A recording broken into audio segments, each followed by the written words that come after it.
Okay, everyone is listening now. नमस्कार, माझं नाव doctor Sheetal Gosavi. नाथ समाज ऐक्यवर्धक मंडळाने मला आज ही संधी दिली आपण कोरोना या विषयावरती बोलण्याकरता. आणि आपलं 75वं वर्ष आता यावर्षी कंप्लीट होणार आहे आपल्या मंडळाला. त्यानिमित्ताने आपण काही वेगवेगळे कार्यक्रम करूया या उद्देशाने आजचा हा कार्यक्रम ठेवलेला आहे.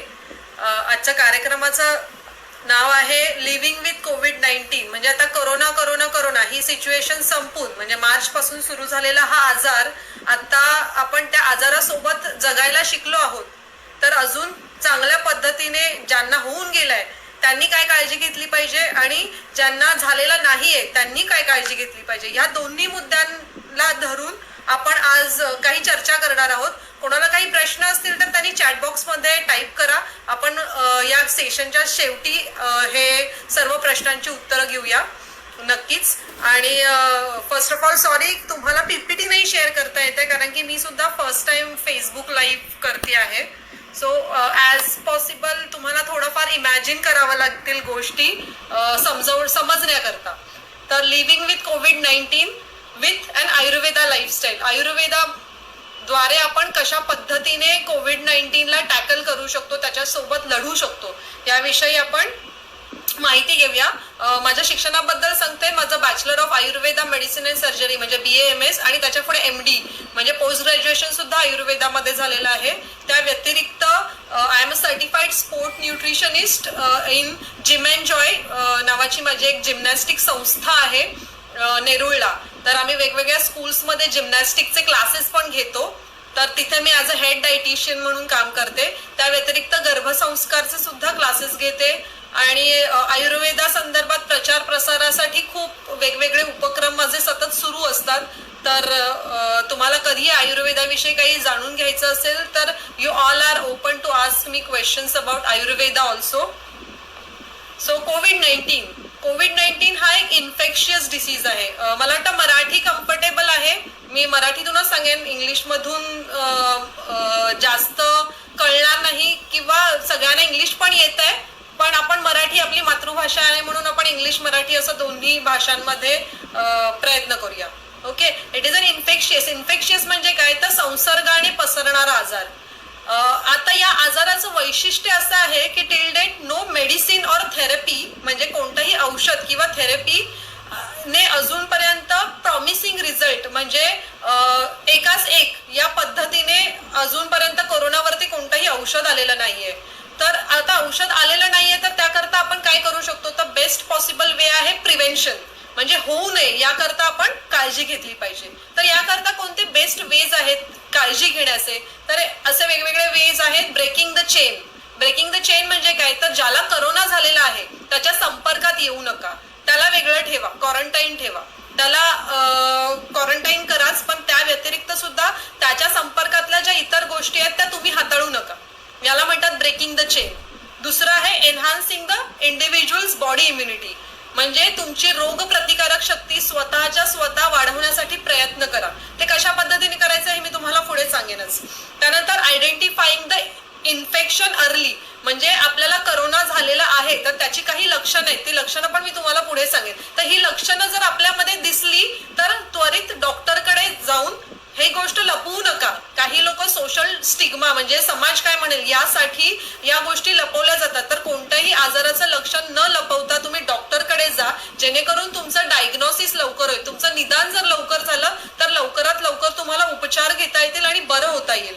आणि चौथं आहे टाइमली मेडिकल केअर, म्हणजे डॉक्टरांनी जे काही गाईड केलेलं आहे त्या पद्धतीने औषध गोळ्या वेळेवर घेणं आणि तपासण्या करणं.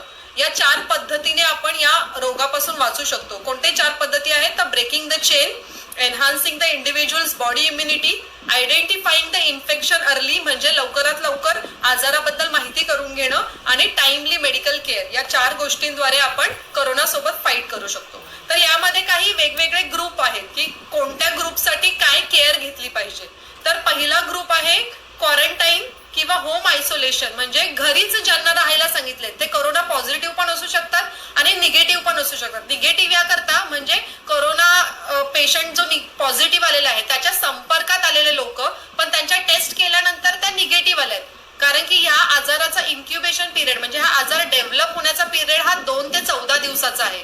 त्यामुळे भलेही तुम्ही करोना पेशंटच्या संपर्कात आला असाल आणि तुम्हाला त्यावेळी त्या क्षणी लगेच करोना झाला नसेल, पण शक्यता आहे की 2 ते 14 दिवस तुम्हाला करोना होण्याची शक्यता असते. त्यामुळे हे निगेटिव्ह पेशंट ज्यांना क्वारंटाईन केलेलं आहे म्हणजे होम आयसोलेशन घरी ठेवलेलं आहे असे पेशंट आणि हेल्थ वर्कर्स म्हणजे डॉक्टर्स, नर्सेस, बीएमसी वर्कर्स, बस कंडक्टर्स ह्या कॅटेगरी मधले लोक आहेत की ज्यांना रोज कामाला जायला लागतं कारण की पर्याय नाहीये त्याशिवाय. तर सेवा देताना देखील आपण आपली काळजी प्राधान्याने घेणं गरजेचं आहे. तर अशा प्रकारचा हा पहिला ग्रुप आहे. तर यांच्याकरता प्रिव्हेंटिव्ह मेजर्स काय असू शकतात? तर पहिलं आहे स्टे अवेअर. म्हणजे काय? तर अलर्ट राहणं, आपल्या आजूबाजूला आपण छोट्या छोट्या गोष्टी आहेत त्याविषयी लक्ष देणं. कोणी शिंकलं असेल तर आपण त्याच्यामध्ये डिस्टन्स ठेवणं 3 फुटाचं. त्याशिवाय हायजीन स्वतःचं म्हणजे मास्क वापरणं, ग्लोव्ज वापरणं, सतत हात धुणं यासारख्या ज्या छोट्या छोट्या गोष्टी आहेत त्या स्वतः घरी गेल्यावरती आंघोळ करणं गरम पाण्याने, तर या गोष्टीचं पालन करणं. त्याशिवाय सोशल डिस्टन्सिंग जसं मी म्हटलं की 3 मीटरचं अंतर असणं गरजेचं आहे 2 व्यक्तींमध्ये. तसंच डाएट मध्ये काय करू शकतो आपण प्रिव्हेन्शनसाठी? तर घरी आल्यावरती आपण फ्रेशली प्रिपेअर्ड डाएट घेणं, नॉट की जंक फूड, वडापाव आणि हे या सगळ्या गोष्टी, पिझ्झा, बर्गर या गोष्टी नाही खायच्यात. अशा गोष्टी खायच्यात ज्या इझिली डायजेस्टेबल असतील. म्हणजे काय? तर आपल्याला जेवढी भूक लागलेली आहे आणि जे आपल्याला सोपे पद्धतीने पचू शकतं अशा प्रकारचा आहार घेणं. त्याशिवाय गरम पाणी पिणं. हे गरम पाणी तुम्ही मेडिसिनल हर्ब्स सोबत गरम करून घेऊ शकता. फॉर एक्झाम्पल सुंठ टाकू शकता, दालचिनी टाकू शकता, त्रिकटू टाकू शकता. तर ह्यासारखे जे मेडिसिनल हर्ब्स आहेत ते पाण्यामध्ये टाकून, लवंग, वेलची या सगळ्या गोष्टी पाण्यामध्ये टाकून ते उकळून तुम्ही दिवसभरासाठी ते पाणी पिऊ शकता. त्यानंतर एक्सेस गोड खाणं. आपण आता घरी आहोत त्यामुळे आपण भुकेचा विचार न करता सतत खातोय, तर असं हेवी टू डायजेस्ट फूड नाही घेतलं पाहिजे. तर ह्या टार्गेट ग्रुपमध्ये या गोष्टींचा विचार करणं फार गरजेचं आहे. त्याशिवाय cope up with stress. Lockdown मध्ये घरी बसल्यामुळे उत्पन्नावरती मर्यादा आल्या आहेत किंवा फिरण्यावरती मर्यादा आल्यात, बऱ्याच गोष्टींवरती मर्यादा आल्यात. तर या सगळ्या गोष्टींमुळे जो येणारा मानसिक ताण आहे, तणाव आहे, तर तो सुद्धा आपल्यालाच हँडल करायचा आहे. तर त्याकरता आपण मेडिटेशन करू शकतो. घरातल्या घरात आपण इंडोर एक्सरसाइजेस करू शकतो. कोणते ते आपण इन डिटेल बघणार आहोत पुढे. त्याशिवाय 7 ते 8 तासाची पूर्ण झोप घेणं हे फार गरजेचं आहे. पूर्ण झोप घेतल्यामुळे काय होतं तर तुमच्या शरीरामध्ये जे काही आतमधले अवयव आहेत त्यांना पूर्णतः आराम मिळतो. तो आराम मिळाल्यामुळे ते आतमध्ये त्यांची कामं व्यवस्थित करू शकतात. जसं की पचन आहे, श्वासोच्छ्वास आहे, या सगळ्या गोष्टी. जर तुम्ही व्यवस्थित झोप घेतली नाही तर अकॉर्डिंग टू सायन्स तुमच्या या आतल्या अवयवांना सूज येते आणि या आलेल्या सुजेमुळे देखील तुम्हाला लवकर इन्फेक्शन होऊ शकतं. म्हणजे करोनाच नाही तर इतरही कोणतेही इन्फेक्शन तुम्हाला लवकर होऊ शकतात. त्यामुळे 7 ते 8 तासाची पूर्ण झोप घेणं फार गरजेचं आहे. त्याशिवाय आयुर्वेद काय सांगतो तर आयुर्वेद दिनचर्या म्हणजे दिवसभराचं रुटीन तुमचं कसं असलं पाहिजे. कारण की आयुर्वेद याच्यामध्ये आयु म्हणजे तुमचं जीवन आणि वेद म्हणजे काय तर शास्त्र, नॉलेज, तुम्ही कसं जगलं पाहिजे याविषयीचं नॉलेज तुम्हाला आयुर्वेद देतो. आयुर्वेद हा फक्त आजारी झालेल्यांनाच बरं करतो असं नाही आहे. तुम्ही आधी कसं हेल्दी राहिलं पाहिजे याविषयी तुम्हाला गाईड करणारा वेद म्हणजे आयुर्वेद. तर त्याच्यामध्ये दिनचर्या, दिन म्हणजे काय तर तुमचा दिवस आणि चर्या म्हणजे काय तर तुम्ही करायची कामं. तर दिनचर्या आणि ऋतुचर्या. ऋतू म्हणजे काय तर सीझन. आता जसं वसंत, वर्षा, ग्रीष्म, शरद हे सगळे ऋतू आहेत. तर या ऋतूंमध्ये बाहेर हवामानामध्ये काही बदल होतात. तर त्या बदलांनुसार आपल्याला आपल्या जेवणामध्ये, राहण्यामध्ये सुद्धा बदल करणं गरजेचं आहे. मी तुम्हाला फॉर एक्झाम्पल सांगते. आता कोजागिरी पौर्णिमा येईल तर कोजागिरी पौर्णिमा ही पित्ताच्या काळामध्ये येते, ऑक्टोबर हीट मध्ये येते. पित्त तेव्हा वाढलेलं असतं. तर त्यावेळी कोजागिरीचं संस्कृतीने सांगितलेलं औषध काय आहे? पित्ताचं औषध आहे दूध. पण आपण कोजागिरीच्या रात्री काय करतो तर पावभाजी खातो. तर हे विरुद्ध आहे. जे संस्कृतीने सांगितलंय ते फॉलो करणं गरजेचं आहे. यालाच काय म्हणतात तर ऋतुचर्या, ऋतूनुसार सांगितलेली चर्या, आहारविहार. याशिवाय आपण या प्रिव्हेंटिव्ह ग्रुपसाठी काय करू शकतो? आपण आपला पहिला टार्गेट ग्रुप बघतोय की ज्याच्यामध्ये होम आयसोलेशन सांगितलंय. ज्या लोकांना, जे लोक करोना पेशंटच्या कॉन्टॅक्ट मध्ये आलेले आहेत, अशा लोकांना करोना झालेला नाहीये टेस्ट केल्यानंतर कळेल. तर अशा लोकांना आपण टार्गेट ग्रुप 1 आणि हेल्थ वर्कर्स अशा ह्या 3 कॅटेगरीच्या लोकांना टार्गेट ग्रुप 1 मध्ये टाकलेलं आहे. आणि त्याच्यासाठी आपण काय करू शकतो हे पाहतोय. जे उशिरा जॉईन झाले त्यांच्याकरता सांगितलं. त्याच्यामध्ये आपण इम्युनिटी एनहान्सर म्हणजे काय तर आपण मगाचपासून बघतोय की रोग प्रतिकारक शक्ती वाढवणं. तर याकरता हे ग्रुप 1 मधले लोक जे नॉर्मल आहेत ते काय करू शकतात, तर ते गुडूची नावाची एक वनस्पती आहे, त्याला मराठीमध्ये गुळवेल म्हणतात, तर त्याचा काढा तुम्ही घेऊ शकता. त्यानंतर आमलकी म्हणजे काय, तर आवळा आपला, तर आवळा आपण तुमच्या डे टू डे लाईफ मध्ये इंट्रोड्यूस करू शकता. तर कशा पद्धतीने, तर आवळा कॅन्डी मिळते, रोज एक आवळा कॅन्डी खाल्ली, किंवा आवळ्याचं एखादं फळ, आता थंडीमध्ये आवळ्याचं खूप चांगला सीझन सुरू होईल ऑक्टोबर नंतर, किंवा च्यवनप्राश, तर ह्या सगळ्या गोष्टी तुम्ही डे टू डे लाईफ मध्ये इंट्रोड्यूस करू शकता, खाऊ शकता. तिसरं हब आहे हरिद्रा. हरिद्रा म्हणजे काय, तर तुमच्या घरातली गरम मसाल्याच्या मधला एक मसाला, हळद, साधी सुधी हळद. तर या हळदीचा उपयोग तुम्ही कसा करू शकता, तर गरम पाण्यामध्ये 1 चमचा हळद आणि 1 चिमूटभर मीठ असं गरम पाणी उकळवून छानपैकी तुम्ही त्याने गार्गल करू शकता, म्हणजे काय, तर गुळण्या करू शकता. रोज सकाळी उठून करायचा हा कार्यक्रम. तर अशा प्रकारच्या गुळण्या केल्यामुळे काय होणार आहे, तुमचं ह्या कोविडचं जे काही एंट्री पॉईंट आहे, तर ते 2 एंट्री पॉईंट महत्वाचे आहेत जिथून कोरोनाचे व्हायरस तुमच्या शरीरात प्रवेश करू शकतात. पहिला आहे तुमचं नाक आणि दुसरं आहे तुमचं तोंड. तर ह्या तोंडातनं प्रवेश करणारा हे व्हायरस तिथेच मारले जातील, याकरता हळदीने रोज सकाळी उठून गार्गल करत जा. पहिल्यांदा आपण पाहिलं गुळवेलीचा काढा, दुसऱ्यांदा आपण पाहिलं आवळा, तिसरं आपण पाहिलं हळद, त्यानंतर चौथं आहे तुळस. तर तुळशीचा सुद्धा उत्तम प्रकारे आपले प्राणवायू स्रोतस म्हणजे आपल्या रेस्पायरेटरी सिस्टीम चांगली ठेवण्याकरता तुळशीचा खूप चांगला फायदा होतो. तर ह्या तुळशीच्या पानांनी टाकलेलं उकळवलेलं पाणी सुद्धा खूप चांगल्या पद्धतीने तुम्हाला रोग प्रतिकारक शक्ती वाढवण्याकरता उपयोगी होतं. त्यानंतर आयुर्वेदामध्ये काही सीतोपलादी चूर्ण, तालीशादी चूर्ण यासारखी वेगवेगळी चूर्ण सांगितलेली आहेत. तर ह्या चूर्णांचा उपयोग कसा करायचा हे तुम्ही तुमच्या आजूबाजूला कोण जर आयुर्वेदिक वैद्य असेल तर त्याच्याकडून तुमच्या वयानुसार, तुमच्या प्रकृतीनुसार, तुमच्या आत्ताच्या हेल्थ स्टेटसनुसार तुम्ही ते किती प्रमाणात घेतलं पाहिजे, तुम्ही ते कशासोबत घेतलं पाहिजे या संदर्भातलं ज्ञान तुम्ही त्या वैद्यांकडून घेऊ शकता. तर हे देखील तुमचं उत्तम प्रकारे रोग प्रतिकारक शक्ती वाढवायला मदत करतील. ओके, या बरोबरच आपण आता एक थोडं दिनचर्या बघूया की आयुर्वेदाने काय सांगितली आहे. तर सकाळी साधारण कधी उठायला सांगितलंय, तर wake up early in the morning.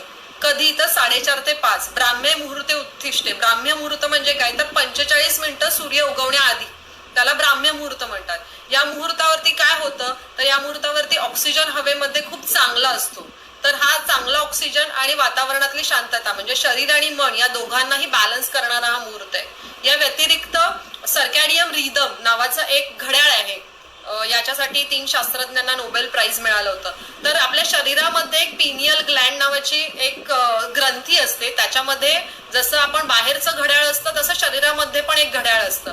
हे घड्याळ तुमचं झोप, भूक, तहान या सगळ्या गोष्टी मॉनिटर करतं. त्याशिवाय तुमच्या शरीरामध्ये जे हॉर्मोन सिक्रीट होतात, त्या व्यतिरिक्त जे काही अवयव तुमचे आतमध्ये काम करतात म्हणजे श्वास घेणं, लिव्हर, तुमचा आहार पचवणं, स्टमक, इंटेस्टाईन, ह्या सगळ्या जे काही अवयव आहेत या सगळ्यांना रेग्युलेट करायचं, कामाला लावण्याचं काम किंवा आराम करण्याचं काम हे इन्स्ट्रक्शन्स कोण देत असतं, तर ते तुमचं सर्कॅडियम रिदम देत असतं. तुम्ही नेटवर जाऊन चेक करू शकता. तर हे सर्कॅडियम रिदम व्यवस्थित चालण्याकरता तुम्हाला सकाळी उठणं गरजेचं आहे, कारण की भल्या पहाटे उठल्यावरतीच हा रिदम सूर्य आणि चंद्रावरती सेट केलेला असतो. जेव्हा सूर्य उगवतो तेव्हा हे घड्याळ सुरू होतं आणि जेव्हा चंद्र मावळतो तेव्हा हे घड्याळ हळूहळू हळूहळू स्वतःची कामं कमी करतं. तुम्ही जेव्हा चंद्र आणि सूर्याच्या विरोधात काम करता त्यावेळी हे घड्याळ हळूहळू शिथिल होतं आणि हे घड्याळ शिथिल झाल्यामुळे तुम्हाला हे लाईफस्टाईलचे आजार होतात. For example diabetes, blood pressure किंवा इथपासून म्हणजे हार्ट डिसीज इथपासून ते तुमचे स्त्रियांचे पीसीओडी, इनफर्टिलिटी यासारखे सुद्धा, इनफर्टिलिटी म्हणजे वंध्यत्व यासारखे आजार हे सर्कॅडियम रिदम नावाचं जे घड्याळ आहे ते बिघडल्यामुळे होतात आणि हे दुरुस्त करणं देखील तुमच्याच हातात आहे. तेव्हा नक्की या सर्कॅडियम रिदमला सेट करण्यासाठी तुम्ही सकाळी लवकर उठू शकता. दुसरं आहे गंडूश किंवा कवल म्हणजे काय, तर ऑइल पुलिंग. सकाळी उठल्यावरती सगळे प्रातर्विधी उरकल्यानंतर तुम्ही तोंडामध्ये तिळाचं तेल किंवा कोकोनट ऑइल म्हणजे नारळाचं तेल हे घेऊन तोंडामध्ये चूळ भरल्यासारखं थोडा वेळ धरून ठेवायचं 5 ते 10 मिनिटं. हे तेल काय करतं, तुमच्या ज्या दाढा आहेत, दात आहेत ते स्ट्रॉंग बनवतच, पण त्याच्या व्यतिरिक्त तुमच्या तोंडामध्ये जे जंतू आहेत ते मारण्याचं काम सुद्धा करतं. तर या गोष्टी, या ऑइल पुलिंग जमलं तर अवश्य रोज करत जा. त्या व्यतिरिक्त हे ऑइल पुलिंग झाल्यानंतर पुन्हा गरम पाण्याने गार्गल करायचं आहे आपल्याला. तर हे गरम पाण्याने गार्गल करताना पुन्हा एकदा आपण यामध्ये जसं मागे पाहिलं की हळद आणि 1 चमचा मीठ टाकू शकतो. त्या व्यतिरिक्त आपण त्रिफळा नावाची पावडर मिळते, ती सुद्धा तुम्ही गुळण्या करण्याकरता वापरू शकता. या व्यतिरिक्त यष्टी मधू म्हणजे ज्येष्ठ मध ह्या नावाचं पण एक चूर्ण मिळतं, तर ते सुद्धा तुम्ही तुमच्या माउथ हेल्थ म्हणजे तुमच्या तोंडातले जे काही तोंडाची आरोग्य आहे ते उत्तम प्रकारे वाढवण्याकरता तुम्ही ह्या यष्टी मधूचा सुद्धा वापर करू शकता. त्यानंतर जसं आपण म्हणाल की 2 एंट्री पॉइंट आहेत, एक आहे नाक आणि दुसरं आहे तोंड. तर आता आपण तोंडासाठी काय करू शकतो, तर गुळण्या करू शकतो. कशा कशाने करू शकतो ते पण पाहिलं. आता दुसरा एंट्री पॉइंट आहे नाक. तर नाकासाठी नस्य नावाची थेरपी आहे. नस्य म्हणजे काय, तर नाकामध्ये तेल टाकणं, औषधी तेल टाकणं. ते थोडंसं गरम करायचं आणि नाकामध्ये 2-2 थेंब कोणते तेल टाकू शकता, तर पुन्हा एकदा तुम्ही तिळाचं तेल गरम करून टाकू शकता. गरम करूनच तेल वापरायचंय. गरम म्हणजे थोडंसं कोमट करून. गरम केल्यामुळे ते ऑटोमॅटिकली स्टरलाइज होतं म्हणजे निर्जंतुक होतं, त्यामुळे ते गरम करून वापरा.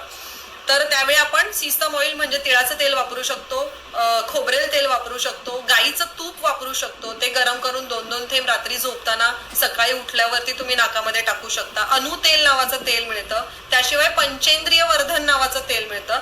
तर ह्या नस्यामुळे काय होतं, तुमचं ब्रेन सुद्धा खूप चांगलं काम करतो. त्याशिवाय 5 इंद्रिय जी सांगितलेली आहेत म्हणजे नाक, कान, घसा, डोळे, हे जे काही इंद्रिय आहेत ही सुद्धा उत्तम प्रकारे सक्षम होतात. त्यामुळे जमलं तर सकाळी गार्गल केल्यानंतर नस्य नावाची जी थेरपी आहे ती अवश्य अनुभवून पहा. आणि अजून चांगल्या पद्धतीने जर तुम्हाला त्याची माहिती हवी असेल तर जवळच्या वैद्यांकडे जा किंवा तुम्हाला युट्यूबवर देखील त्याची प्रोसिजर मिळू शकते. त्याला म्हणतात नस्य. त्यानंतर daily practice of yoga, pranayama and meditation for at least 30 minutes. व्यायाम कोणत्याही प्रकारचा तो हवाच. एकतर ऍक्टिव्ह व्यायाम किंवा पॅसिव्ह व्यायाम, 2 प्रकारचे व्यायाम असतात, ॲरोबिक और अनॅरोबिक. याच्या जास्त डिटेलमध्ये मी जात नाही, पण व्यायाम किमान 30 मिनिटं करणं गरजेचं आहे. याशिवाय त्यानंतर स्नान म्हणजे गरम पाण्याने आंघोळ करणं. तर या पद्धतीने आपण आपली सकाळची दिनचर्या ठेवू शकतो. त्यानंतर आफ्टरनून रेजिमेंट म्हणजे काय, तर दुपारी काय करायचंय, तर कोणीही दुपारी झोपायचं नाही. सगळ्यात महत्वाचा नियम आयुर्वेदाने सांगितलेला, दुपारी जे लोक झोपतात त्यांना मधुमेह, diabetes, blood pressure, heart disease यासारखे आजार होतात. का होतात, कारण की दुपारी झोपल्यावरती तुमचं पचन व्यवस्थित होत नाही.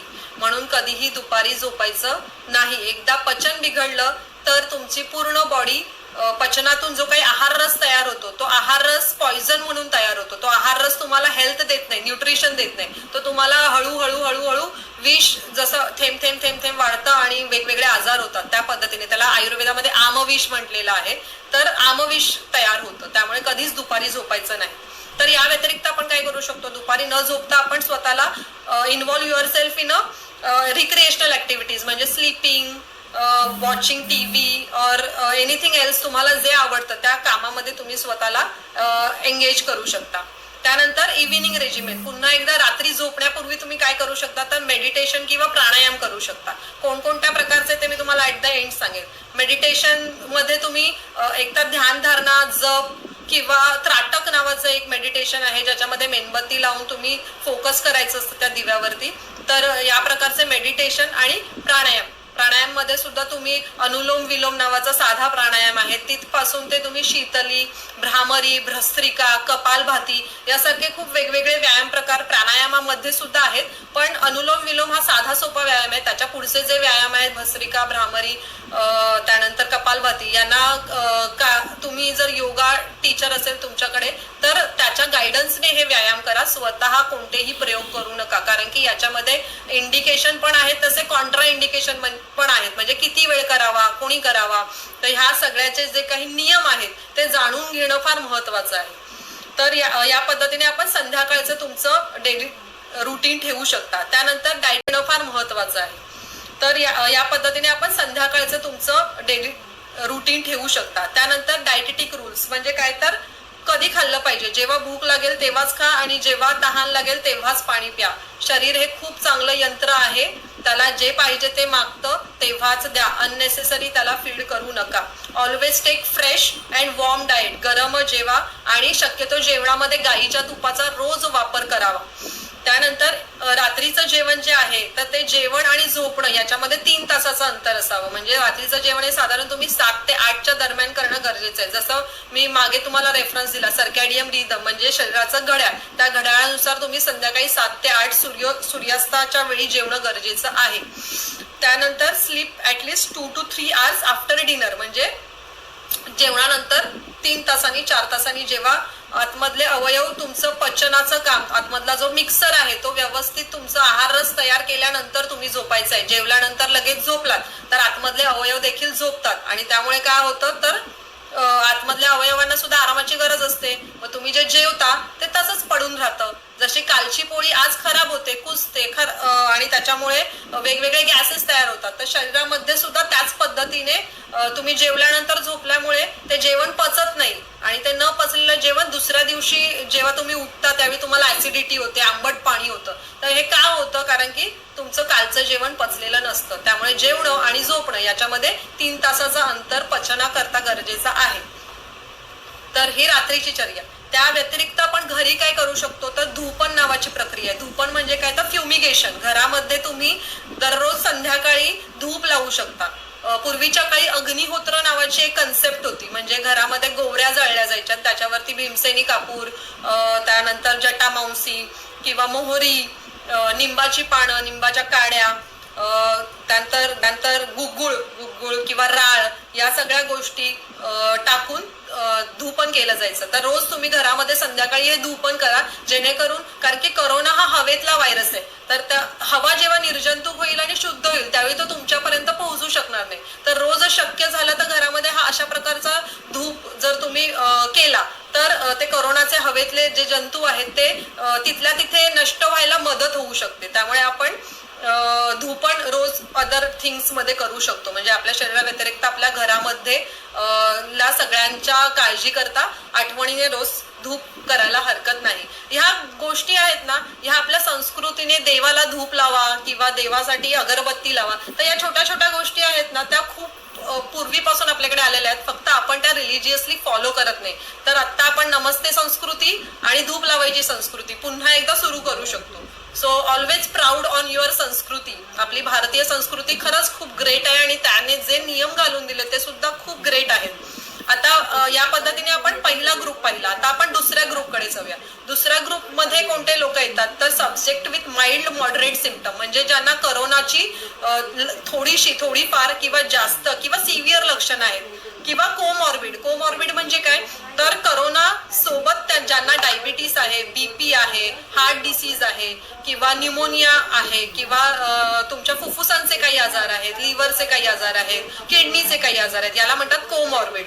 तर कोरोना सोबत कोमॉर्बिडिटी असलेल्या लोक आणि immuno compromise condition. Immuno compromise म्हणजे काय की समजा किडनी ट्रान्सप्लांट झाली तर या लोकांना आयुष्यभर काही गोळ्या खायला लागतात किंवा डायबिटीस झालेला आहे, हार्ट ट्रान्सप्लांट झालाय, लिव्हर ट्रान्सप्लांट झालंय, तर ह्या सगळ्या लोकांना काही गोळ्या आयुष्यभर खाव्या लागतात. तर ह्या गोळ्या इम्युनो सप्रेस असतात. म्हणजे काय तर त्या माणसाची रोगप्रतिकारक शक्ती कमी करणाऱ्या गोळ्या असतात, जेणेकरून त्यांना इतर बेनिफिट्स त्या ट्रान्सप्लांटचे मिळावेत म्हणून. तर ह्या ग्रुपसाठी आपण बघूया की काय करू शकतो. तर असं जर कोणी असेल तुमच्या आजूबाजूला तर त्यांना तुम्ही नक्कीच गाईड करू शकता. तर पहिल्यांदा आपण लक्षणं बघूया. काय लक्षणं दिसतात बऱ्या करोनामध्ये? तर सगळ्यात पहिलं लक्षण आहे सोअर थ्रोट. म्हणजे काय तर घसा खवखवणं, हे पहिलं लक्षण आहे. त्यानंतर काय दिसू शकतं तर माइल्ड स्टेटमध्ये काय दिसू शकतं तर ताप दिसू शकतो, फीवर, मायल्जिया म्हणजे काय तर अंग दुखतं, ड्राय कफ म्हणजे काय तर कोरडा खोकला येणं, त्यानंतर डिस्निया म्हणजे काय तर श्वास लागायला, दम लागणं, श्वास लागणं. काही लोकांमध्ये हा कोरोना नावाचा व्हायरस म्युटेट होत असल्यामुळे दरवेळी नवीन लक्षणं दिसतात. तर काही लोकांमध्ये आता डायरिया नावाचं लक्षण सुद्धा दिसतंय. म्हणजे काही लोकांना डायरिया दिसतोय, काही लोकांना वॉमिटिंग दिसतंय. तर ही सुद्धा लक्षणं आता नव्याने पाहिली जात आहेत. तर तुम्ही डायरिया असेल तर कृपया त्याकडे इग्नोर करू नका, ते सुद्धा करोनाचं एखादं लक्षण असू शकतं. तर माइल्ड स्टेट मधली लक्षणं कोणती पाहिली आपण? सोअर थ्रोट, फीवर, मायल्जिया, ड्राय कफ, डिस्निया, डायरिया यासारखी लक्षणं आपल्याला माइल्ड स्टेटमध्ये दिसतात. त्यानंतर सिव्हिअर स्टेट म्हणजे काय तर अति लक्ष देण्याकरताची, हॉस्पिटलाइज होण्याकरता ही लक्षणं दिसू शकतात. तर याच्यामध्ये सिव्हिअर डिस्निया म्हणजे खूप त्रास होणं, याच्याकरता आपण पल्स ऑक्सिमीटर नावाचं एक मशीन असतं ज्याच्यामध्ये तुमचं ऑक्सिजन सॅच्युरेशन पाहिलं जातं. तर हे सॅच्युरेशन जेव्हा 80-85च्या खाली यायला लागतं त्यावेळी आपण नक्कीच आपल्या श्वास घेण्याच्या प्रक्रियेकडे लक्ष देणं गरजेचं आहे. तर या मशीनवरती जेव्हा खूप जास्त 80च्या खाली 60च्या खाली जेव्हा ऑक्सिजन सॅच्युरेशन येतं त्यावेळी आपल्याला सिव्हिअर डिस्निया म्हणजे दम लागणं हे लक्षण दिसायला लागतं. या व्यतिरिक्त न्यूमोनिया पण दिसतो आणि मग हळूहळू तो पेशंट मल्टी ऑर्गन फेल्युअर म्हणजे काय तर त्याच्या शरीरामध्ये असलेले जे लिव्हर किडनी यासारखे वेगवेगळे अवयव आहेत तर हे सुद्धा फेल्युअरकडे जातात कारण की तिथे पण सूज यायला लागते. न्यूमोनिया म्हणजे काय तर तुमच्या फुफ्फुसांमध्ये जमा झालेलं पाणी एक्सेस पाणी सुजेमुळे तर ह्याच प्रकारची सूज तुमच्या इतर अवयवांवरती सुद्धा यायला लागते. तर ही पुढची सिव्हिअर लक्षणं आहेत. त्याशिवाय फायब्रोसिस ऑफ लंग म्हणजे काय तर लंग मध्ये फायब्रोसिस दगडासारखा कठीणपणा यायला लागतो. एखादी गोष्ट आपण जास्त वेळा वापरली की ती कठीण होते. तर फायब्रोसिस ऑफ लंग आणि अल्टिमेटली डेथ ही झाली सगळी सिव्हिअर लक्षण. तर ह्या लक्षणांसाठी तुम्ही हॉस्पिटलमध्ये जाणं फार गरजेचं आहे. सो याच्यामध्ये अजून एक गोष्ट आहे की a small percentage of cases म्हणजे कोविड पॉझिटिव्ह असं त्यांचा रिपोर्ट येतो पण त्यांच्यामध्ये लक्षणं दिसत नाहीत कोणतीही म्हणजे सोअर थ्रोट फीवर ही जी लक्षणं पाहिली ती दिसत नाही. तर असा देखील एक ग्रुप आहे. ओके. आणि त्या व्यतिरिक्त सम अनकॉमन क्लिनिकल मॅनिफेस्टेशन म्हणजे काय तर आता नव्याने काय दिसत आहेत तर ज्या पद्धतीने मी तुम्हाला सांगितलं की डायरिया दिसतोय तसंच वास न येणं किंवा टेस्ट न समजणं जिभेला चव नसणं ही सुद्धा 2 लक्षणं आता नव्याने रेकॉर्ड झालेली आहेत. तर या पद्धतीने कोरोनाची लक्षणं दिसतात. यासाठी आपण इन्व्हेस्टिगेशन्स काय काय करायचे असतात कोरोनासाठी तर साध्या सोप्या भाषेत सांगते कोणतीही काय म्हणतात RT-PCR वगैरे असं काही सायंटिफिक नावं न सांगता नेसोफेरेंजियल आणि ओरोफेरेंजियल स्वॅब म्हणजे काय तर घशातला आणि नाकातला स्वॅब घेतात ते लोक आणि तो 48 तासांनी येतो की तुम्ही कोरोना पॉझिटिव्ह आहात की नाही. त्या व्यतिरिक्त अँटीजेन अँटीबॉडी टेस्ट आहे सध्या जी रक्तातून केली जाते. तर ज्यांना स्वॅब करता नाही जायचंय तर ते लोक अँटीजेन अँटीबॉडी टेस्ट पण करू शकतात. याशिवाय चेस्ट एक्सरे आणि जसं मी तुम्हाला सांगितलं की घरच्या घरी तुम्ही काय करू शकता तर पहिलं आहे पल्स ऑक्सिमीटर नावाचं एक छोटंसं मशीन असतं जे हार्डली आता तर त्याची प्राइस 600-700 रुपयाला आहे. जेव्हा सुरू झालं होतं तेव्हा 2500 पासून त्याची रेंज होती. तर रोज तुम्ही सकाळी उठून तुमचा पल्स रेट म्हणजे तुमच्या नाडीचे ठोके पाहणं आणि दुसरं तुमचं ऑक्सिजन सॅच्युरेशन पाहणं हे करणं फार गरजेचं आहे. त्या व्यतिरिक्त तुम्ही थर्मल स्कॅनर नावाचं एक टेम्परेचर म्हणजे थर्मामीटर सारखंच एक मशीन असतं त्याला थर्मल स्कॅनर म्हणतात. तर तो थर्मल स्कॅनरने तुमचं टेम्परेचर रोज चेक करणं. तर याच्यामध्ये मी एक महत्वाचं सांगेन आता सध्या हाँगकाँगमध्ये आणि इतर ठिकाणी रिसर्चेस झालेत की थर्मल स्कॅनर स्कॅन करताना तुमच्या इथे ठेवून स्कॅन केला जातो. तर याच्या पुढे लक्षात ठेवा की इथे ते जे अल्ट्राव्हायलेट रेज असतात त्यामुळे तुमच्या मेंदूतल्या थॅलमस पिनियल ग्लँडवरती इफेक्ट होतो. त्यामुळे याच्या पुढे जेव्हा पण कधी थर्मल स्कॅनिंग कराल तर ते डोक्यावर न करता तुम्ही तुमच्या मनगटावर करून घ्यायचं आहे thermal scanning. It is safe आणि हे एक्झॅक्ट तेच टेम्परेचर दाखवतं जे तुमचं इथे दाखवलं जातं आणि it is accurate also. So in future thermal scanner never use on head. Okay. It is used on your wrist हे लक्षात ठेवा. तर जेव्हा या पद्धतीची लक्षणं असलेले लोक आहेत ते जेव्हा लक्षात येतात तर त्या लोकांची टेस्ट केली जाते. ती टेस्ट केल्यानंतर त्यांना क्विकली आयसोलेट केलं जातं आणि त्यानंतर कॉन्टॅक्ट ट्रेसिंग केलं जातं म्हणजे हे जे कोरोना पॉझिटिव्ह आहेत त्यांच्या संपर्कात आलेले जे कोणी इतर लोक आहेत तर त्या लोकांना सुद्धा आयसोलेट केलं जातं आणि 2 ते 14 दिवस हा कालावधी आहे की या कालावधीमध्ये कोणकोणती लक्षणं आणि काय काय प्रोग्रेस दिसतोय. तर ही ती पूर्ण प्रोसेस आहे की या प्रोसेस आता मला वाटतं ह्या प्रोसेस सगळ्यांना माहिती आहे की कोरोना झाल्यानंतर काय काय केलं जातं. त्यामुळे मी याच्यामध्ये जास्त इन डिटेल जात नाहीये. फक्त महत्वाचं लक्षात ठेवा पल्स ऑक्सिमीटर आणि थर्मल स्कॅनर शक्य झालं तर घरी हे दोन्ही गोष्टी ठेवा. थर्मल स्कॅनर थोडा महाग आहे. या व्यतिरिक्त तुम्ही थर्मामीटर देखील ठेवू शकता पण रोजच्या रोज स्वतःला चेक करणं गरजेचं आहे. तर हा झाला ग्रुप 2. याशिवाय ग्रुप 2 साठी तुम्हाला डॉक्टरकडे जाऊन डॉक्टर जे सिम्प्टोमॅटिक ट्रीटमेंट्स देतील म्हणजे ज्या त्यांच्या ॲलोपॅथीचे मेजर्स असतील तर ते तुम्ही कंटिन्यू चालू ठेवा. हेच मेजर आहे. याच्यामध्ये जास्त डीपमध्ये प्रिव्हेंटिव्ह आपण जास्त जाऊ नको. आपण पुढच्या ग्रुपकडे जाऊया. पुढच्या ग्रुपमध्ये आपण ह्याच्यामध्ये ग्रुप 2 मध्ये आपण सिम्प्टोमॅटिक ट्रीटमेंट तर घ्यायचीच आहे, त्याशिवाय आयुर्वेदिक वैद्याकडे जाऊन तुम्ही आयुर्वेदिक ट्रीटमेंट सुद्धा घेऊ शकता. ऍट द एंड आपल्याकडे संजू दादा आहे जो त्याचा अनुभव आपल्यासोबत शेअर करणार आहे, तर नक्कीच तुम्हाला त्याचे बेनिफिट होतात. तिसरा आहे डाएट. जसं आपण सुरुवातीला पाहिलं, फ्रेश आणि जे डायजेस्ट होईल असंच डाएट घ्यायचं आहे. तिसरं आहे लिक्विड्स मध्ये तुम्ही instead of tea herbal tease घेऊ शकता. तर मी 1-2 रेसिपी सांगते तुम्हाला हर्बल टीजच्या. पहिली रेसिपी आहे ज्याच्यामध्ये अर्धा इंच आलं, 2 काळी मिरी, एक 1/4 तुकडा आपला दालचिनी, त्यानंतर दालचिनी सोबत जर तुमच्याकडे गवती चहा असेल, लेमन ग्रास, 1-2 तुळशीची पानं, तर हे सगळं आपण 2 कप पाण्यामध्ये उकळवायचं छान आणि ते 2 कपचं 1 कप करायचं. तर अशा पद्धतीचा आपण हे करू शकतो, हर्बल टी करू शकतो. आणि त्यामध्ये 1 चमचा मध टाकायचं, म्हणजे जेणेकरून त्या चहाला गोडवा येईल. तर अशा प्रकारचा हर्बल टी घेऊ शकता. किंवा दुसरी एक रेसिपी आहे की ज्यामध्ये आपण 1 कप दूध घेऊन त्याच्यामध्ये सुंठ पावडर 1 पाव चमचा किंवा पाव चमचापेक्षा कमी, चहाचा चमचा वापरायचा आहे. आणि याशिवाय हरिद्रा म्हणजे हळद अर्धा चमचा हे टाकून तुम्ही रात्री झोपताना घेऊ शकता. हरिद्रा व्यतिरिक्त तुम्ही दुधासोबत हरिद्रा खंड नावाचं एक आयुर्वेदिक औषध मिळतं, तर ते सुद्धा तुम्ही रात्री झोपताना दुधात टाकून घेऊ शकता. Very good medicine for respiratory system. म्हणजे काय म्हणतात ते, याच्यापूर्वीच बऱ्याच ठिकाणी या गोल्डन मिल्क बद्दल बोलबाला आहे, तर हे यालाच गोल्डन मिल्क म्हणतात, हळदीचं दूध. तर हे तुम्ही रोज रात्री झोपताना घेऊ शकता. त्यानंतर तिसरा ग्रुप आहे वल्नरेबल ग्रुप. म्हणजे कोणता ग्रुप की ज्याच्यामध्ये प्रेग्नंट लेडी येतात, ज्याच्यामध्ये लॅक्टेटिंग म्हणजे ज्या बाळाला पाजतायत अशा लेडीज येतात, त्या व्यतिरिक्त लहान मुलं, आणि चौथं आहे वृद्ध. तर हे लोक थोडेसे यांची रोगप्रतिकारक शक्ती त्यांच्या वयाच्या वेगवेगळ्या अवस्थेमुळेच कमी झालेली असते. तर या लोकांसाठी आपण काय काळजी घेणं गरजेचं आहे. तर या ग्रुप 3 मध्ये आपण यांची इम्युनिटी वाढवण्याकरता काय काय औषधं घेऊ शकतो, तर ते मी सांगते आयुर्वेदानुसार. तर लहान मुलांकरता बालामृतम नावाचं एक लिक्विड आहे, किंवा अरविंदासवम नावाचं लिक्विड आहे, किंवा बालचतुर्भद्र चूर्ण नावाचं एक चूर्ण आहे.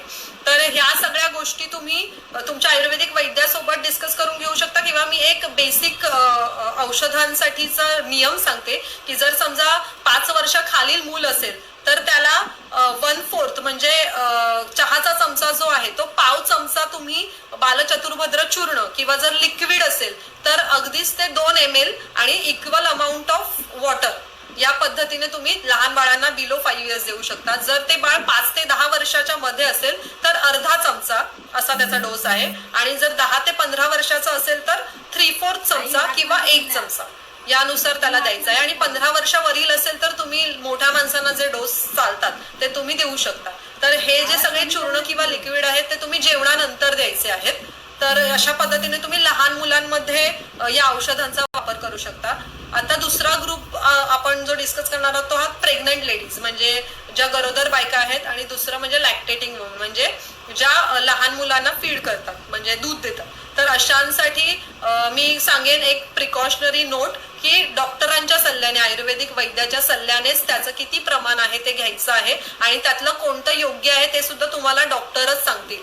मी तुम्हाला 4-5 उदाहरणं देते आहे, पण हे 4-5 जाऊन लगेच मार्केटमध्ये विकत आणायचे नाहीत आणि सगळे 4-5 घ्यायचे नाहीत. त्यामुळे पुन्हा एकदा सांगते की वैद्याच्या सल्ल्यानेच ते घ्यायचं आहे. याच्यामध्ये आहे फलसर्पी, हे तूप आहे एक प्रकारचं, ते प्रेग्नेंट लेडीज मध्ये आपण वापरू शकतो. कल्याणक घृत म्हणून, घृत म्हणजे तूप, तर कल्याणक घृतम एक आहे. अश्वगंधा रसायन नावाचं च्यवनप्राश सारखंच एक अवलेह येतो, तर ते घेऊ शकता. आणि याशिवाय घरगुती म्हणलं तर घरगुतीसाठी आपण काय करू शकतो, तर daily use of milk with ghee. म्हणजे काय, तर 1 कपभर किंवा 1 ग्लासभर दुधामध्ये 1 चमचा गाईचं तूप सकाळी उपाशीपोटी घ्यायचं. उत्तम डिटॉक्सिफाईंग एजंट, हे सर्व वयातले लोक घेऊ शकतात. तर ह्या 4-5 औषधं आहेत की जे तुम्ही घेऊ शकता, पण वैद्यांच्या सल्ल्याने घ्यायची आहेत.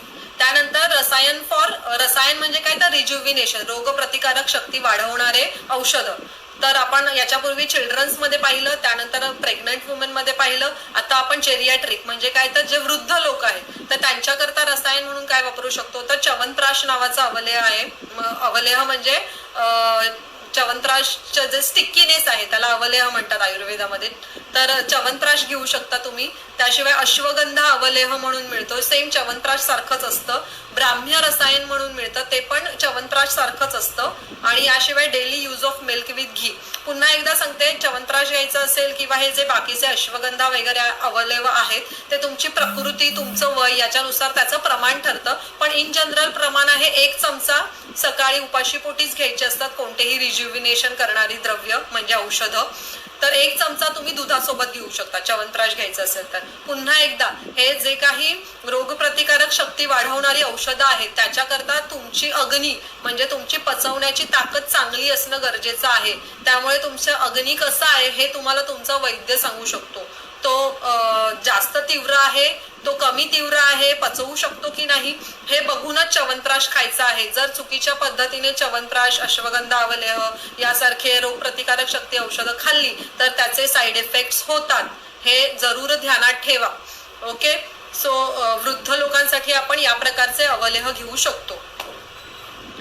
नेक्स्ट आहे इम्युनो कॉम्प्रोमाइज सब्जेक्ट. म्हणजे काय, तर आपण पाहिलं की ज्यांचे ट्रान्सप्लांट झालेले आहेत किंवा ज्यांना आधीच आजार आहेत डायबिटीस, बीपी सारखे, तर यांचे रोगप्रतिकारक शक्ती कॉम्प्रोमाइज झालेली आहे. तर अशा लोकांसाठी आयुर्वेदामध्ये काय सांगितलेलं आहे, तर संशमनी वटी नावाची टॅबलेट आहे.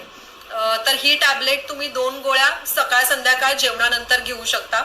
त्याशिवाय अगस्त्य हरितकी रसायन म्हणजे काय, तर ही नावं थोडी कठीण आहे संस्कृत असल्यामुळे.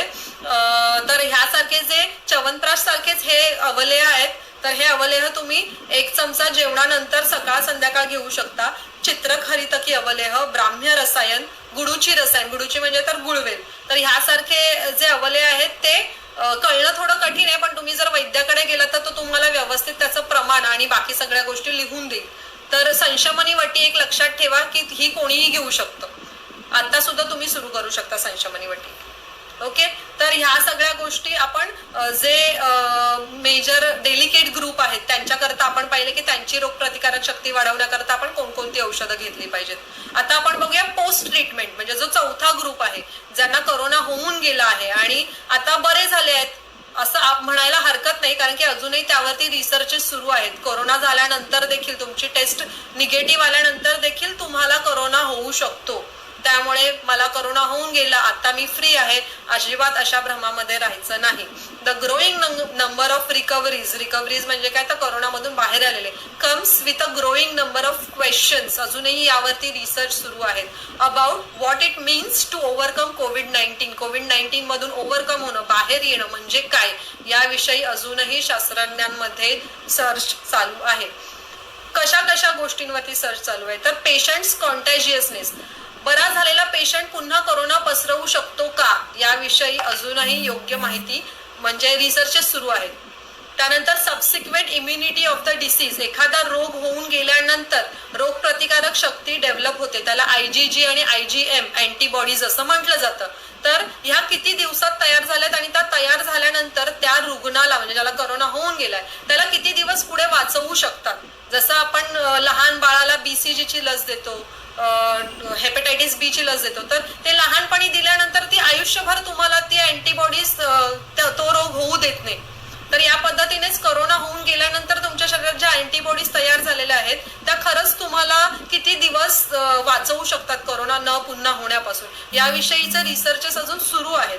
त्यानंतर तिसरं आहे लॉंग टर्म साईड इफेक्ट्स और लॉंग टर्म इफेक्ट्स, म्हणजे कोरोना झाल्यानंतर तुमच्यामध्ये जे काही लॉंग टर्म त्या आजाराची जी लक्षणं आहेत उरलेली ती किती दिवस राहू शकतात, ती जाणार कायमची की नाही जाणार, याविषयी सुद्धा अजून काय म्हणतात रिसर्चेस सुरू आहेत.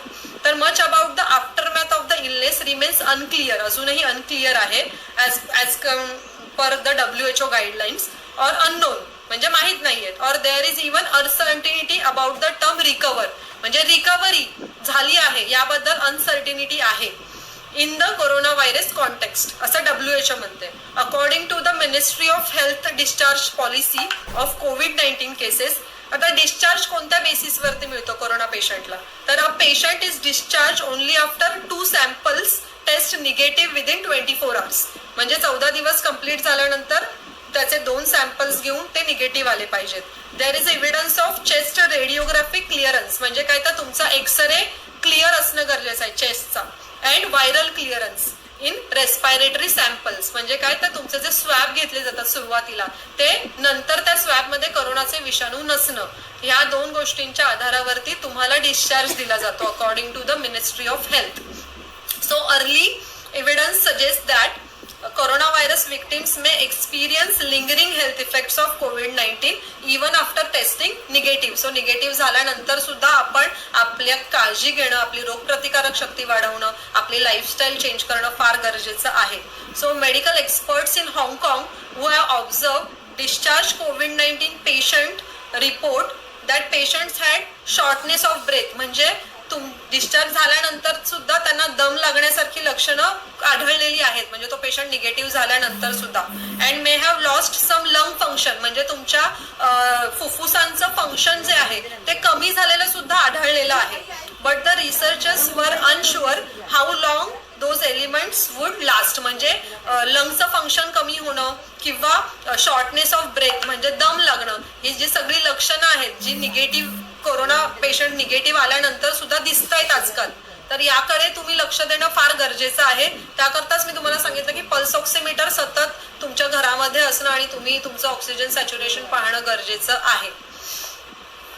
आणि याच्यावरती वेगवेगळे रिसर्चेस अजून सुरू आहेत. तर याच्यामध्ये आपण पोस्ट डिस्चार्ज मॅनेजमेंट काय करू शकतो, तर यामध्ये पोस्ट डिस्चार्ज मॅनेजमेंटमध्ये आपण कोरोना निगेटिव्ह झाल्यानंतर जर शक्य असेल तर 7 ते 14 दिवस क्वारंटाईन राहा, म्हणजे काय तर सगळ्यांपासून दूर राहा. अकॉर्डिंग टू आयुर्वेदा कन्सेप्ट, आयुर्वेदामध्ये काय म्हणतात त्याला तर धातुक्षय, म्हणजे आपलं हे शरीर आहे ते पंचमहाभूतांनी बनलेलं आहे आणि 7 धातूंनी बनलेलं आहे. तर या धातूंचा क्षय आणि अग्निमांद्य, अग्निमांद्य म्हणजे काय तर जेव्हा एखादा आजार होतो तो आजार तुमच्या शरीरामधली पचनाची ताकद कमी करतो, याला म्हणतात अग्नी. आयुर्वेद हा अग्नीला जास्त महत्वाचं मानतो. जसं ॲलोपॅथी शास्त्र हे टिश्यूज सेल्स यांना महत्व देतं, तसं आयुर्वेद हे अग्नीला महत्व देतं तुमचं. तर ह्या अग्नी मंद होणं याच्या हे लक्षणं तुम्हाला, म्हणजे हे फॉर एक्झाम्पल साधी गोष्ट सांगायला गेली तर तुम्हाला ताप आल्यानंतर भूक कमी लागते, बरोबर आहे. तर याच प्रकारे कोविड नावाचा ताप येऊन गेल्यानंतर भूक कमी लागणं म्हणजे काय तर अग्निमांद्य होणं. तर याकरता काय करणं गरजेचं आहे तर तुमचं धातूंचं बल वाढवणं गरजेचं आहे, म्हणजे तुमची जी काही हानी झालेली आहे ती भरून काढणं. फॉर एक्झाम्पल तुमच्या फुफ्फुसांचं फंक्शन कमी झालेलं आहे, लंगचं फंक्शन कमी झालेलं आहे, तर ते पुन्हा वाढवणं. तर याकरता तुम्ही काळजी घेणं, रोगप्रतिकार शक्ती वाढवणारी औषधं घेणं, हर्बल टीज आणि बाकी सगळ्या गोष्टी ज्या मी पाणी, डाएट या सगळ्या गोष्टींनीच तुमचं शरीर बनतं. तर ह्या सगळ्या गोष्टींवरती लक्ष देणं गरजेचं आहे. या व्यतिरिक्त तुम्ही रसायन म्हणून काय घेऊ शकता, म्हणजे ज्यांना कोरोना होऊन गेलेला आहे अशा लोकांमध्ये तुम्ही द्राक्षादी अवलेह म्हणून जे च्यवनप्राशचं काही अवलेह मिळतं ते घेऊ शकता, किंवा द्राक्षारिष्ट, द्राक्षासव यासारखी लिक्विड्स पण मिळतात. वासावलेह, कंटकारी अवलेह, ही नावं थोडी कठीण आहेत, तुमचा आयुर्वेदिक डॉक्टर तुम्हाला देऊ शकतो, पण नावं तुमच्या कानावरून जावीत याकरता मी तुम्हाला सांगते. तर यासारखे अवलेह तुम्ही ज्यांना कोरोना होऊन गेलेला आहे, अश्वगंधारिष्ट, बलारिष्ट यासारखी बल वाढवणारे जे काही लिक्विड्स आहेत ते तुम्ही घेऊ शकता. तर याचा खूप चांगला फायदा तुम्हाला कोरोना होऊन गेल्यानंतर जी झीज झाली आहे ती भरून काढण्याकरता होऊ शकतो. आणि याचं जे काही प्रमाण आहे ते तुम्ही तुमच्या जवळच्या वैद्यांकडून जाणून घेऊ शकता. त्या व्यतिरिक्त किती दिवसपर्यंत तुम्ही हे घेणं गरजेचं आहे औषधं जी मी तुम्हाला आता सांगितली, तर तुम्हाला कोरोना झाल्यानंतर निगेटिव्ह रिपोर्ट्स आल्यानंतर त्यापासून पुढे 45 दिवसापर्यंत, म्हणजे टाइम ड्युरेशन काय आहे 45 डेज, 1.5 महिना जवळजवळ तुम्ही ही रोग प्रतिकार शक्ती वाढवणारी औषधं घेणं गरजेचं आहे. त्याशिवाय तुमची शरीर व्यवस्थित रिकवर होणार नाही. ओके. त्यासोबत आपण या कोरोना होऊन गेलेल्या लोकांमध्ये डाएट मध्ये काय घेऊ शकतो तर जिंजर म्हणजे आलं आणि रॉक सॉल्ट म्हणजे काय तर सैंधव. तर जेवणापूर्वी एक छोटासा आल्याचा तुकडा आणि रॉक सॉल्ट म्हणजे एक चिमूटभर मीठ असं त्याच्यावरती टाकून जेवणापूर्वी चावून खायचं. त्याशिवाय light to digest food preparation म्हणजे काय तर पावडर ऑफ रोस्टेड ग्रेन्स म्हणजे मिश्र धान्यांची चपाती खाणं, त्यानंतर गोड पदार्थ कमी खाणं, वेगवेगळी फळं खाणं, खिचडी एक खूप साधं सोपं मूग डाळीची खिचडी किंवा मूग डाळीचं सूप, हे सगळे पचायला हलके पदार्थ आहेत. त्याशिवाय वेगवेगळ्या पालेभाज्यांचे सूप घेऊ शकता. मीट सूप म्हणजे जे नॉन व्हेजिटेरियन आहेत तर ते चिकन सूप घेऊ शकतात, किंवा तुमच्या काय म्हणतात ते इतर कोणतं मटण घेत असेल तर मटणचं सूप घेणं. त्याशिवाय तूप रोज गाईच्या जेवणामध्ये, भेंडी, तुरई, शेवगा, कारले यासारख्या भाज्या, फळभाज्या विशेषतः भरपूर फळभाज्या जेवणामध्ये असणं. त्याशिवाय स्पायसेस म्हणजे काय तर जिरा, काळी मिरी, गार्लिक, कोरिएंडर म्हणजे धने, जिंजर, अजवाईन यासारखे स्पायसेस तुमच्या जेवणामध्ये असणं फार गरजेचं आहे. तर डाएटमध्ये मसाल्यांचा वापर करून अतिशय सुंदर आणि घरातलंच जेवण जेवणं फार गरजेचं आहे. आता एक शेवटचं आहे योगा प्रॅक्टिसेस, जे मी आधी म्हटलं की सगळ्यांनी योगा प्रॅक्टिस करणं गरजेचं आहे. तर हा 30 मिनिटाच्या योगा प्रॅक्टिसमध्ये घरातल्या घरात तुम्ही काय काय करू शकता. तर सूक्ष्म व्यायाम आहे. सूक्ष्म व्यायाम म्हणजे काय तर वॉर्मअप और लुझनिंग एक्सरसाइजेस. फॉर एक्झाम्पल प्रत्येक तुमचा जो काही सांधा आहे तो क्लॉकवाईज आणि अँटी क्लॉकवाईज 5 ते 10 वेळा फिरवणं, याला म्हणतात सूक्ष्म व्यायाम. म्हणजे मग तुमचा तो अँकल जॉईंट असू दे किंवा एल्बो असू दे, तुमचा शोल्डर जॉईंट असू दे, तुमच्या पायाचे सगळे जॉईंट असू दे, तुमची मान असू दे, तर हे सगळे अवयव क्लॉकवाईज आणि अँटी क्लॉकवाईज 5 ते 10 वेळा फिरवणं, याला म्हणतात लुझनिंग एक्सरसाइजेस और सूक्ष्म व्यायाम ऑफ ऑल जॉईंट्स. तर हे सुरुवातीला करायचंय. त्यानंतर सिटिंग पोस्चर्स मध्ये तुम्ही कोणती योगासनं करू शकता. तर पद्मासन आहे, सुखासन आहे, वज्रासन आहे, पश्चिमोत्तासन आहे. तर यासारखी आसनं तुम्ही करू शकता. त्यानंतर झोपून कोणती आसनं करू शकता. तर पवन मुक्तासन आहे, हलासन आहे, मत्स्यासन आहे. तर ही आसनं तुम्ही झोपून सुपाईन पोझिशन मधली आसनं करू शकता. त्या व्यतिरिक्त रिलॅक्सिंग पोझिशन मध्ये तुम्ही शवासन करू शकता, मकरासन करू शकता, योग निद्रा करू शकता. तर ही तुम्ही झोपेतली आसनं करू शकता. प्राणायाम जसं की म्हटलं अनुलोम विलोम, डीप ब्रीदिंग, नाडी शोधन प्राणायाम, भ्रामरी, भस्त्रिका, कपालभाती यासारखे वेगवेगळे प्राणायाम करू शकता. हे प्राणायाम करताना 10-10 काउंटच्या रिपिटेशनने करायचे असतात. आणि यासोबतच महत्वाचं मेडिटेशन, मेंटल रिलॅक्सेशन म्हणजे मेडिटेशन, हे सुद्धा तितकंच महत्वाचं आहे. बरेच मेडिटेशनचे क्लिप्स मिळतात, तर ते क्लिप्स ऐकून सुद्धा तुम्ही छान मेडिटेशन करू शकता. गायडेड मेडिटेशनचे क्लिप्स मिळतात. त्या व्यतिरिक्त जप करू शकता तुम्ही देवाचा, किंवा मंत्र म्हणणं, स्तोत्र म्हणणं, रामरक्षा, दुर्गा कवच यासारखी जी स्तोत्र आहेत ती सुद्धा तुम्हाला ह्याचे जे व्हायब्रेशन्स आहेत त्यामुळे सुद्धा तुम्हाला खूप छान मानसिक स्वास्थ्य मिळतं. तर जरूर, किंवा तुम्ही पारायण करू शकता तुमच्या इष्टदेवतेचं.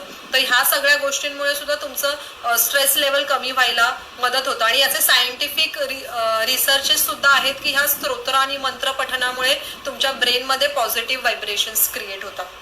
तर या पद्धतीने तुम्ही करू शकता. तर आपण आजच्या या लेक्चरमध्ये 4 ग्रुप पाहिले. पहिला ग्रुप होता जो करोना पॉझिटिव्ह पेशंट्स किंवा करोना पॉझिटिव्ह पेशंटच्या संपर्कात आलेले परंतु करोना निगेटिव्ह असलेले पेशंट, त्या व्यतिरिक्त हेल्थ वर्कर, या ग्रुपमध्ये आपण काय काय केलं पाहिजे. त्यानंतर दुसरा ग्रुप होता ज्यांच्यामध्ये माइल्ड टू मॉडरेट सिम्पटम्स आहेत, सिव्हिअर सिम्पटम्स आहेत, जे कोमॉर्बिड आहेत म्हणजे ज्यांना डायबिटीज, बीपी सुद्धा करोना सोबत आहे.